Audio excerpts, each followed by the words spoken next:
Human experience is like a wild roller coaster ride, with thoughts acting as the twists and turns that can either exhilarate us or send us into a tailspin of worry, anxiety, or self-doubt. Imagine you're at a party and you suddenly start feeling self-conscious about what people might think of you. Your mind races with thoughts like, do I look awkward? Am I saying the right things? These thoughts can lead to feelings of discomfort and unease, even though nobody else may be paying much attention.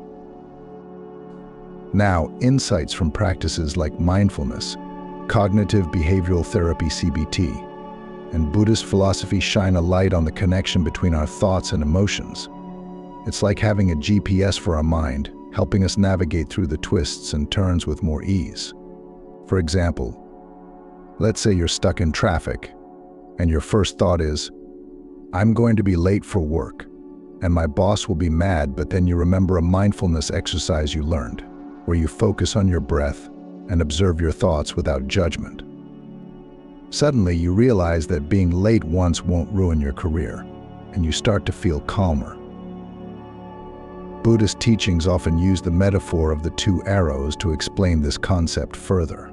The first arrow represents life's unavoidable challenges, like getting a flat tire or experiencing rejection. These things happen to everyone, and they're like getting hit by an arrow, painful but inevitable. However, it's our reaction to these events that determines whether we suffer a second arrow. For instance, imagine you don't get the job you interviewed for. The first arrow is the disappointment you feel, but the second arrow is the self-critical thoughts like, I'm not good enough or I'll never succeed. These thoughts can linger long after the initial disappointment fades, causing even more pain. But here's the kicker: we have a choice in how we respond to that second arrow. We can either let it fester and cause more suffering, or we can choose to let it go. It's like realizing you're holding onto a hot coal. You have the power to drop it and stop hurting yourself.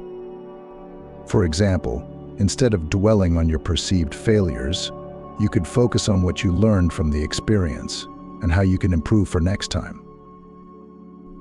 Now, let's talk about the difference between thoughts and thinking. Thoughts are like clouds passing through the sky. They come and go, sometimes without much control on our part. But thinking is more intentional. It's like sculpting clay or painting a picture. You choose which thoughts to engage with and how to interpret them. For instance, imagine you're scrolling through social media and you see a friend's vacation photos. Your first thought might be jealousy or envy, but then you catch yourself and remind yourself that everyone's life has ups and downs, and comparing yourself to others only leads to unhappiness.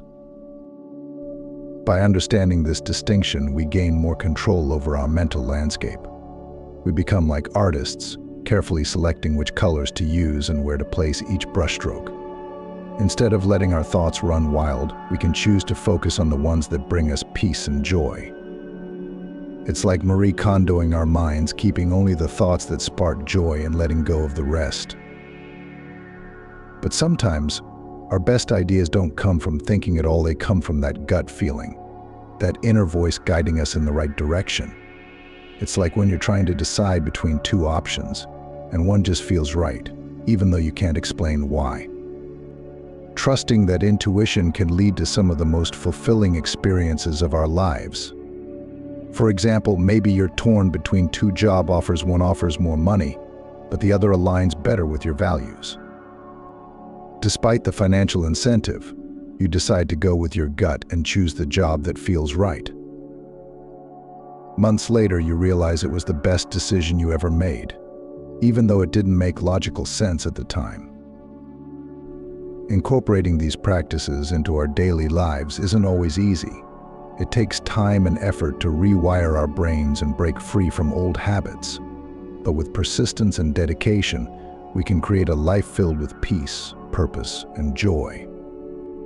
It's like planting a garden. You have to tend to it regularly, pulling out the weeds and nurturing the flowers. And just like a garden, our minds have the potential to flourish and bloom if we give them the care and attention they deserve. In conclusion, The journey towards emotional liberation and self-discovery is one filled with twists and turns, challenges and triumphs. By recognizing the power of our thoughts, embracing our intuition, and cultivating mindfulness, we can navigate this journey with greater ease and grace. So the next time you find yourself caught in a whirlwind of negative thoughts, remember you have the power to choose a different path. Trust in yourself, trust in the process, and trust that the best is yet to come. And remember, you're not alone on this journey, we're all in it together.